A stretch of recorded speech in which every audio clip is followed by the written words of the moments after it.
Hello and welcome to our video on quotient rule. This is in the same section in the book as product rule, but I wanted to make these separate videos.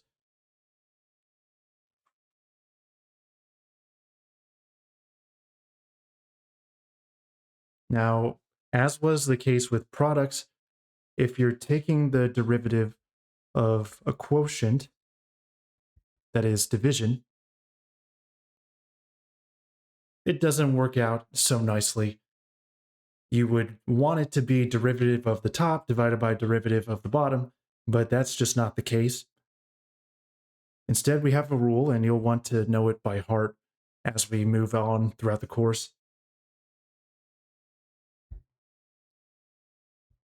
It's a fraction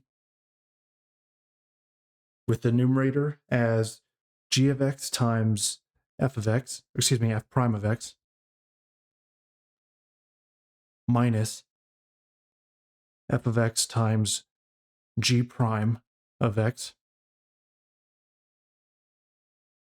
all over, you take g of x, the old denominator, and square it. A bit of a complicated rule. I'll give you a little sing-songy thing to help you remember. I'm not going to be singing, of course. But think low d high minus high d low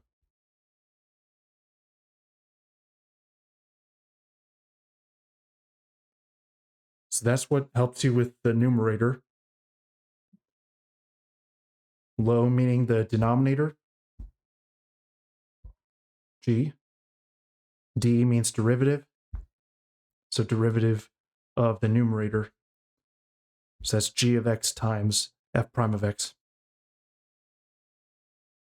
Then minus high d low. So high being f of x, our old numerator. And d low, that's g prime of x. And this is over low squared, of course.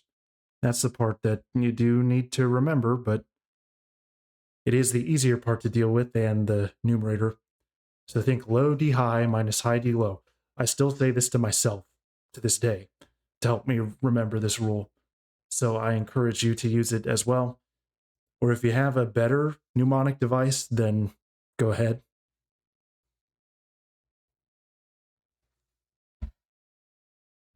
Let's get some practice.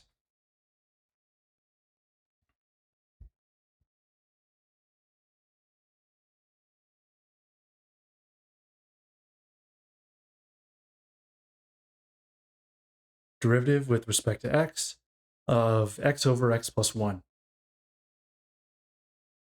Since I'm taking the derivative of a quotient of division, then I use quotient rule. So low, that's the denominator x plus 1,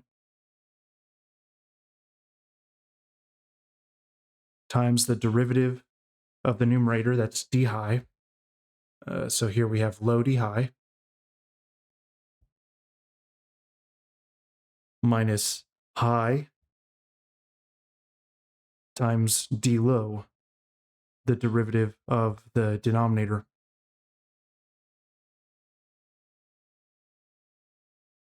And don't forget, we are over the old denominator squared.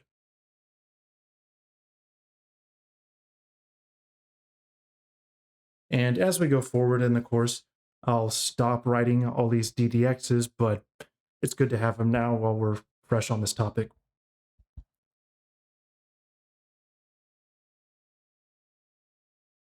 So x plus 1 times 1, that's the derivative of x.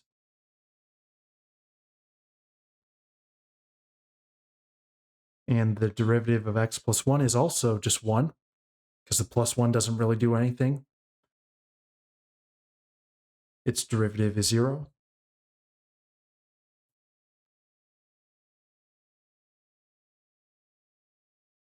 Let's clean this up just a little bit now.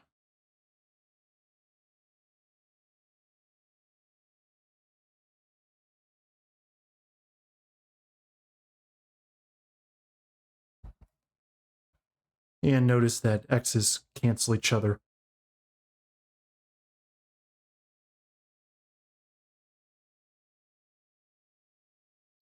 And that is it. I could multiply out the x plus 1 squared if I wanted to, but I don't want to. And it's very rare that we do. So most of the time you just leave it as is. And Pearson should be fine with that.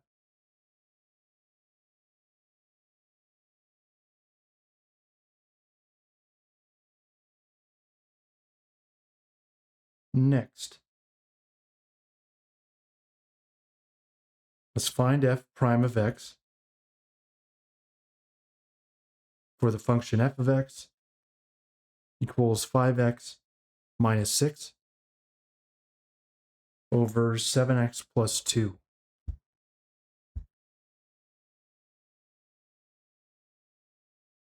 So maybe a little more complicated than the previous one, but still, this won't be too bad.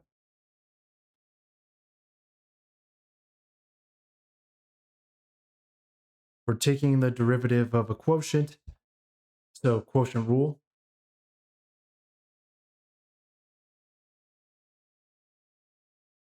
Low d high, I'll just write it as 5 this time. That is the derivative of 5x minus 6. Low d high minus high d low, that's the derivative of 7x plus 2.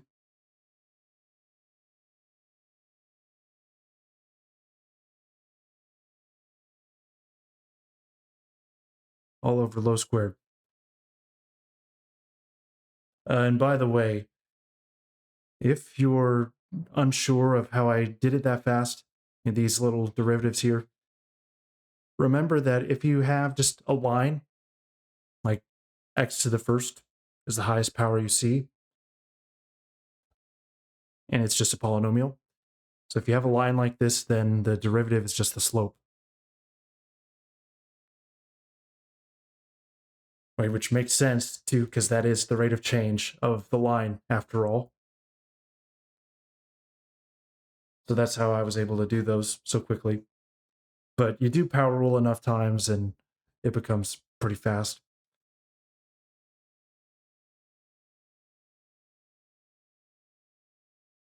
Let's distribute the top by simplifying it. So 5 times 7 is 35. 35x plus 2 times 5 is 10. And let's be careful and use our parentheses here because we're doing minus this entire thing.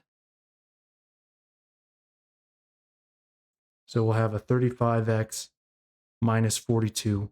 Again, we're subtracting this entire piece.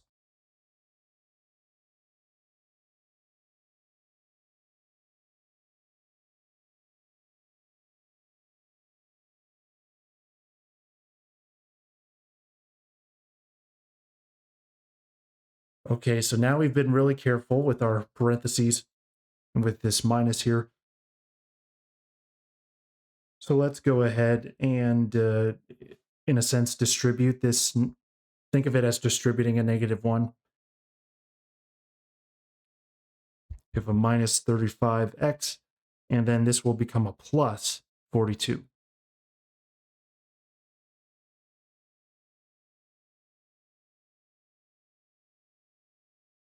So now this is a little easier to work with.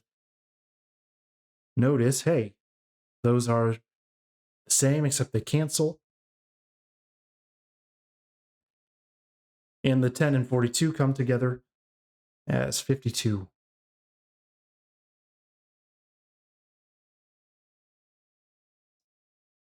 And we'll leave it there for simplifying. Again, we typically do not multiply out this denominator. It's usually easiest to just leave it like that.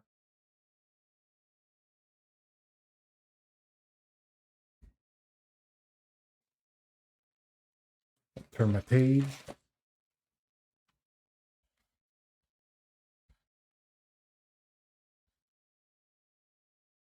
So we've only done rational functions so far, a polynomial divided by polynomial. Let's mix it up a little bit.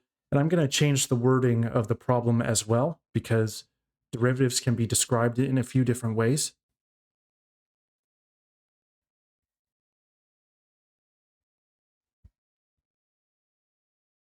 Find the derivative. So instead of writing it in function notation, I'm just writing it as y equals, y being the output of the function. But really, it means the same thing as f of x.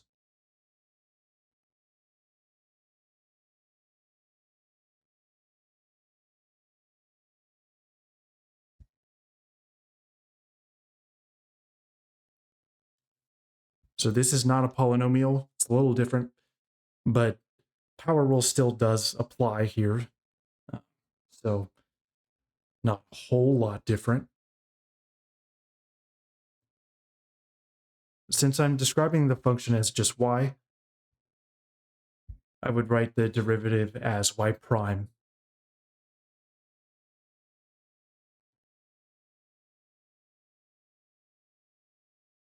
So quotient rule, because we're taking the derivative of a quotient, low d high.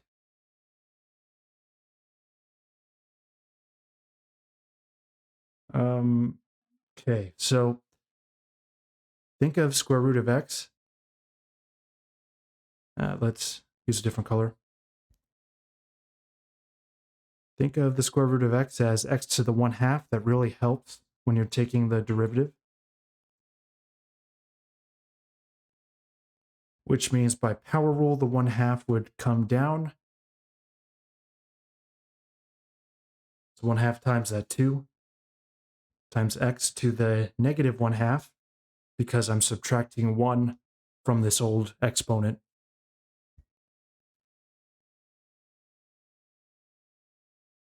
There, so that's the d high part.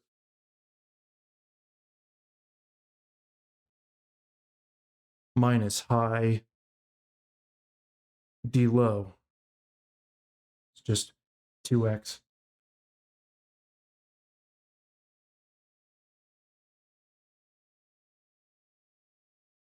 Okay.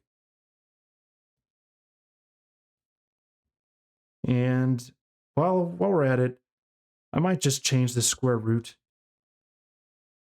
into x to the 1/2. You could write that as a separate step if you wanted to. You could pause the video if you don't want to erase what you did, because I'm sure you're taking notes.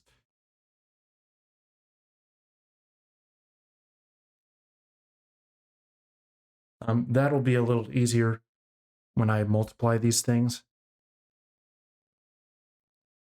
Can use exponent rules. So again, this is just the square root again, but written in a more convenient way.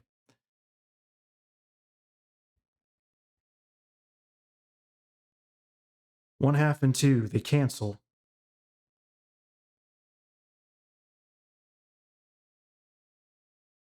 I'm going to leave that as an x to the negative 1/2 for now.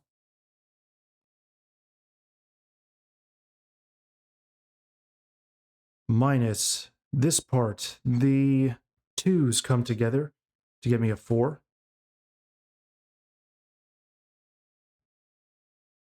And I can bring these together as a single x to the 1/2 plus 1 power.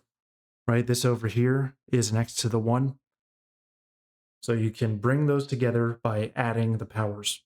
That's just typical exponent rules.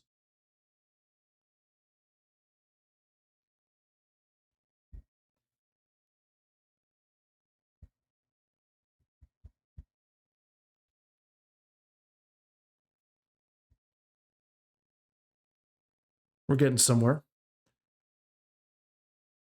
So like what we did before, when I want to bring this x together with this x, or x squared term, rather, I add the powers.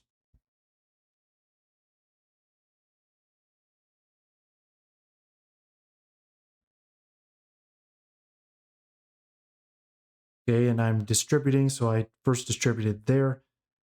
Now I distribute onto the 1.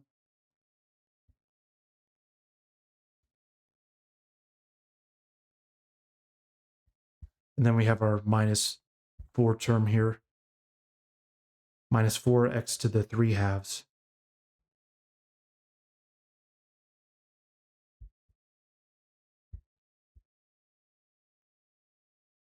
Don't forget that denominator is still there.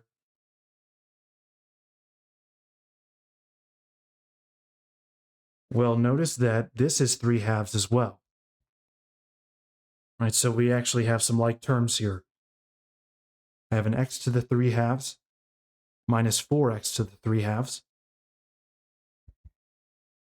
That comes together as a minus 3, x to the 3 halves.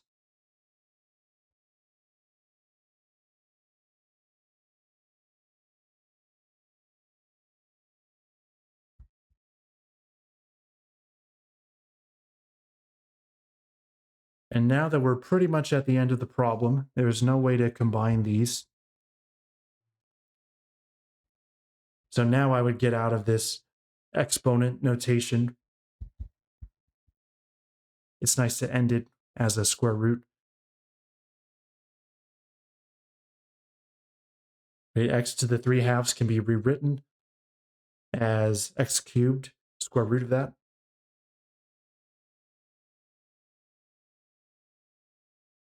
And x to the negative 1/2 can be rewritten as 1 over square root of x.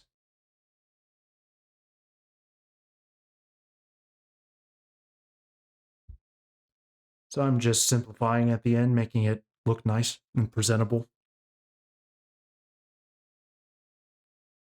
I wanted to do a bit of a word problem next.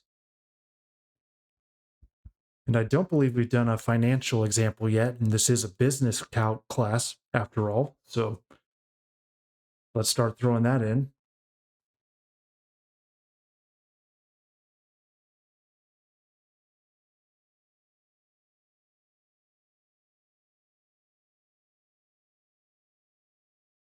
Find the marginal cost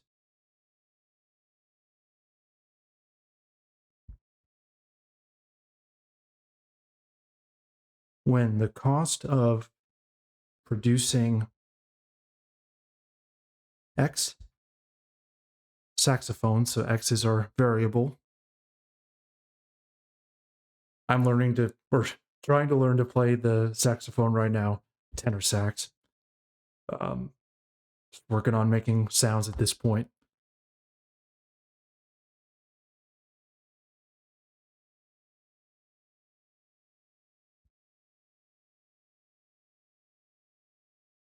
And let's just say in dollars. So here's the cost function, C of X. It's going to be a quotient because we're in quotient rule. Now, is this a realistic function for this sort of situation? Probably not, but I'm just making it up.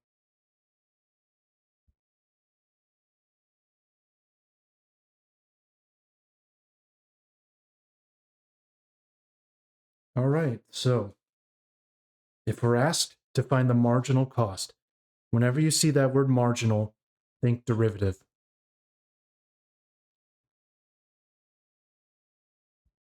So, excuse me, the marginal cost is the derivative of the cost.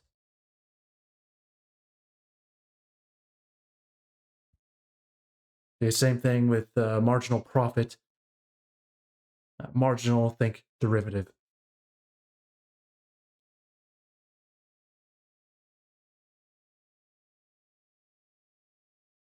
I think I want to slow down and show a little more work for this one because it can get a little complicated. And might need another line here.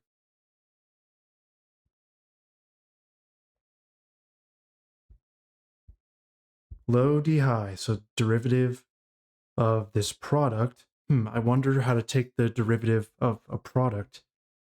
It's almost like we talked about that kind of recently.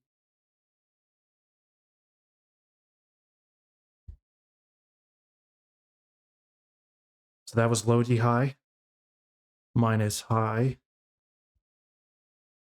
d low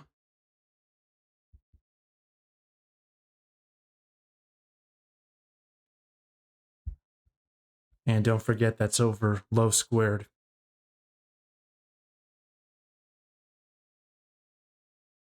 So you may have guessed that the hardest part is right here. We're doing a product rule within a quotient rule. That can happen. So in this step, I'm taking the derivative of a product. That's product rule. So let me use brackets just to really be sure that I'm separating this part out. Taking the derivative of the product, that's the derivative of the first piece, the first factor, 3x plus 1, times the second factor left alone,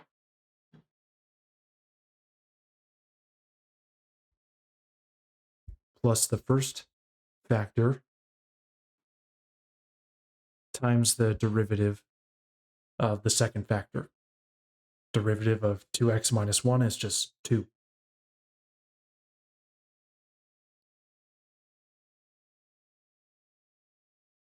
So that was the product rule piece. This part over here, this derivative of x, that's really nice. It's just times 1. So how about for now, we just write this, and there's a times 1 there. We don't need to write that.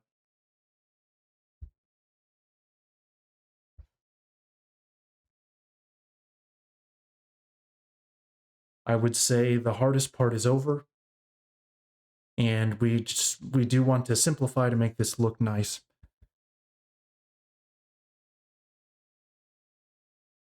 So we're going to start distributing in this bracketed portion here. Distribute the 3. Let's see, do I need to write all that?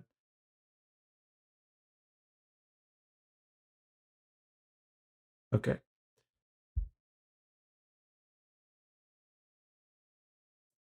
I'll just write parentheses now instead of the brackets. 6x minus 3. Now over here, distributing the 2. 2 times 3x gets me 6x plus 2 times 1.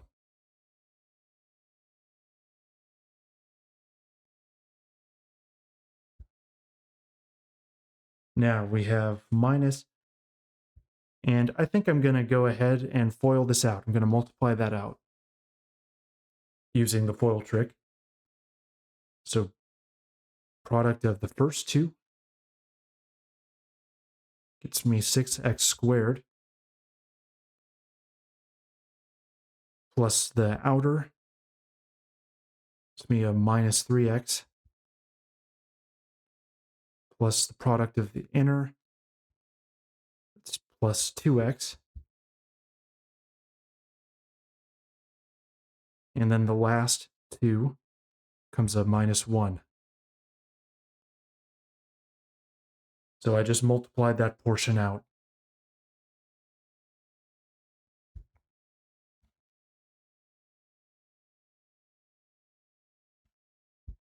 And we're getting close to being simplified. So notice that these 6x's come together to give me a 12x.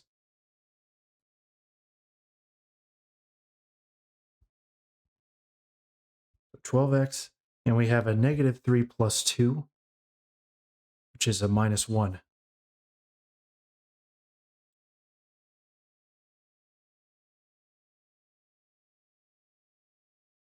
All right.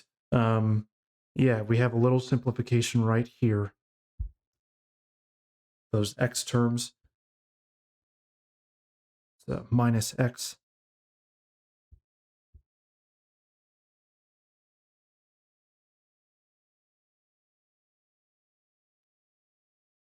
I've been careful with my parentheses. I'm subtracting this entire polynomial.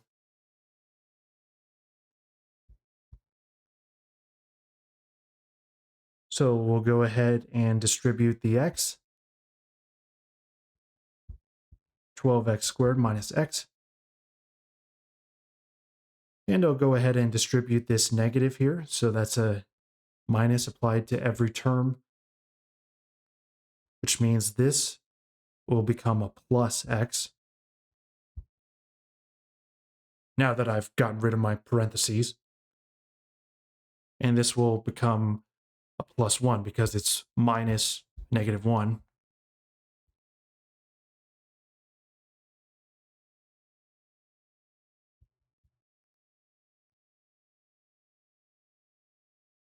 And now we're almost done with this one. Got some like terms, some x squared terms can come together. And look at that. Got a minus x and a plus x. Cancel each other.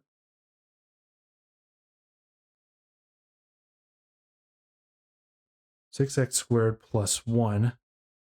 That's all that's left up there. Over x squared. And I would say this would be a pretty good place to stop, but I want to do just a little more because we could get some nice canceling here if I split up this fraction.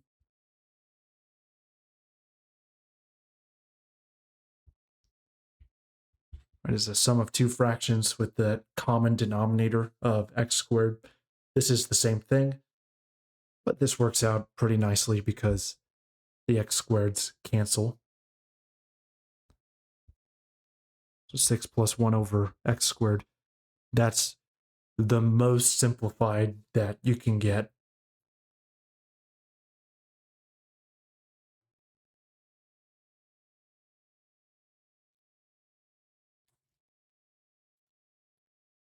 So that was a big one. It had product rule within quotient rule. You just have to keep a cool head and take it one step at a time.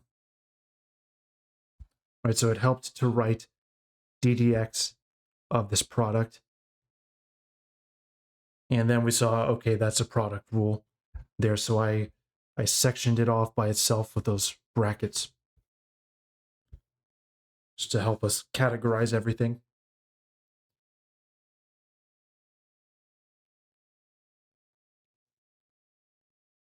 This will also be a bit of a word problem, but won't be financial.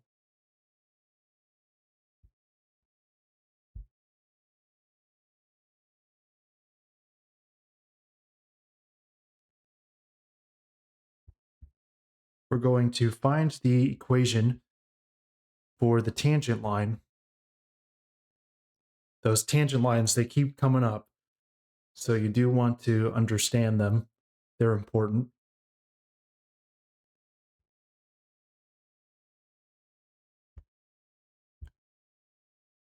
Tangent line of x plus 5 over x cubed plus 1. And you do have to specify at what point because there's a different tangent line at every point on your curve. At the point 1, 3. And not that it's a big deal for this problem, but you can check that this is indeed a point on the curve by plugging in 1 into this function, and you get as your y value, your output, 3. You would get 6 over 2, so 3.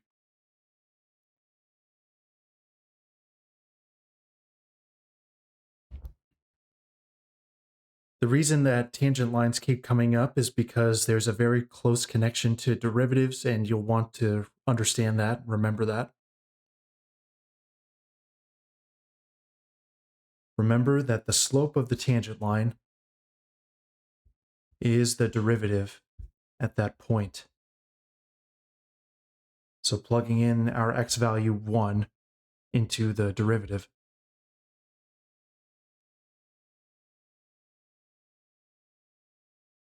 So if we find f prime of x, then we can plug in 1, and that will give us the slope of our line. And that'll be most of the work. Because we're trying to find the equation of the line, equation of the tangent line, that's the point. Or the purpose of the problem, I should say.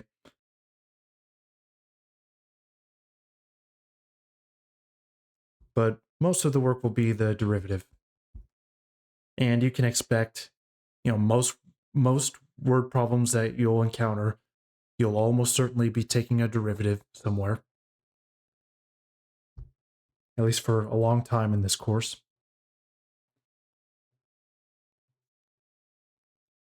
This is a quotient. So when we take the derivative, we use quotient rule.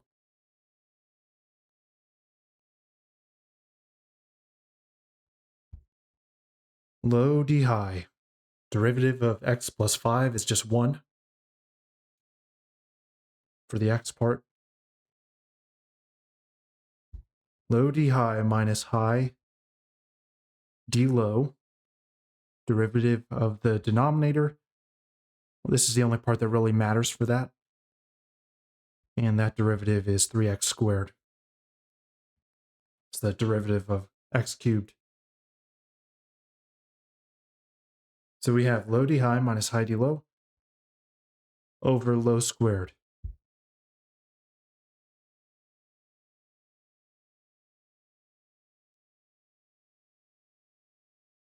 And I would like to simplify this a little bit. So the times 1 doesn't really make a difference.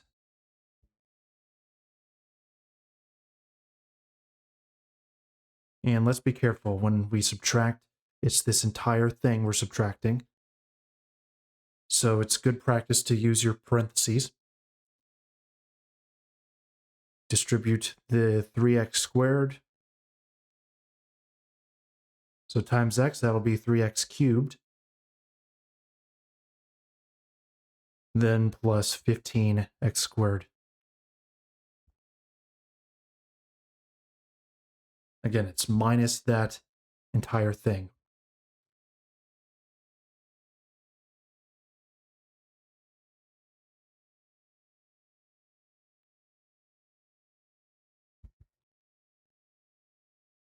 Now we can go ahead and distribute out that minus there. So minus 3x cubed, excuse me, and minus 15x squared.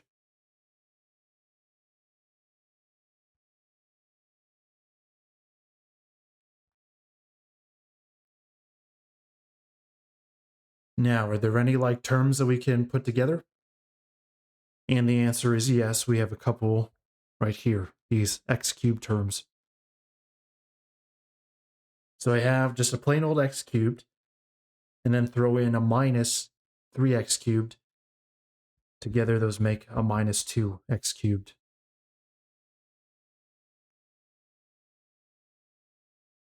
And just because we like to write our polynomials this way, I'll write the next degree term next. But we still have a plus 1. Just making it look a little nicer.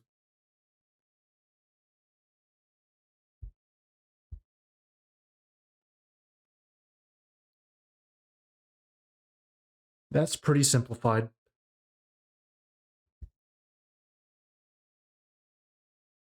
Now that was most of the work for the problem, but we're not quite done.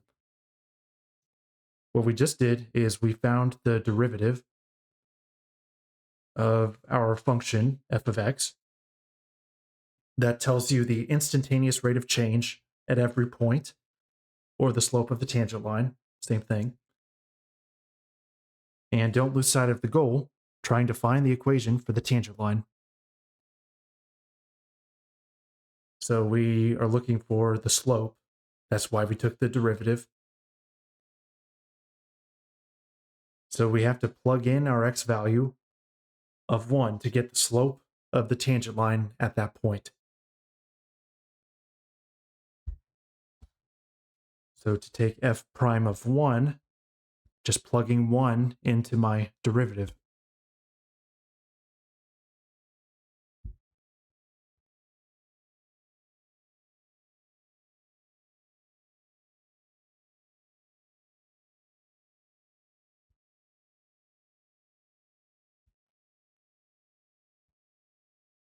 Okay, well, there's a lot of times ones here, which is really nice. Becomes a negative 2 minus 15 plus 1 over 2 squared.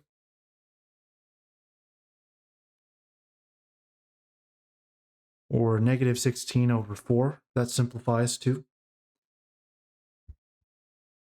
So the slope of the tangent line at our point is negative 4.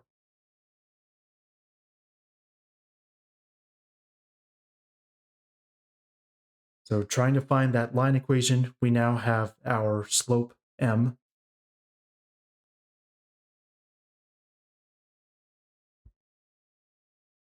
Now I'll say we use point slope form.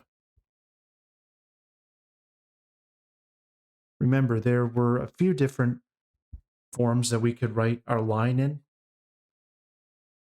This will be the most convenient one for this step because we have the slope and we have a random point on the line that was given at the start of the problem. This is our point we're concerned about. And that's where the tangent line touches the curve. So this is a point on the line. So our point is 1, 3. It's given in the problem. And the slope is negative 4. So y minus the y value of my point equals slope times x minus the x value of my point.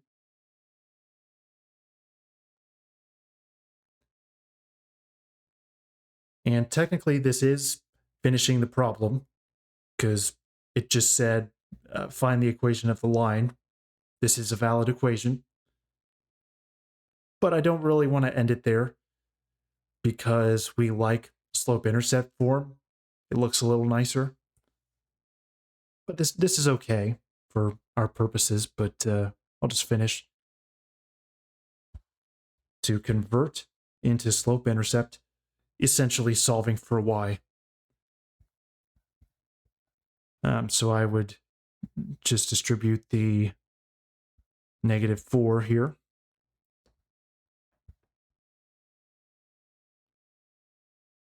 And then add 3 to both sides to get y by itself.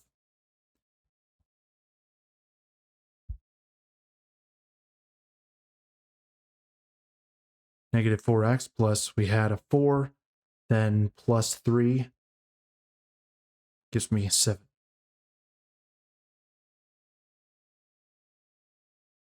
So that's the line in slope-intercept form because we have the slope and the y-intercept. And that's our preferred form. So I didn't have to do that at the end, but just like to.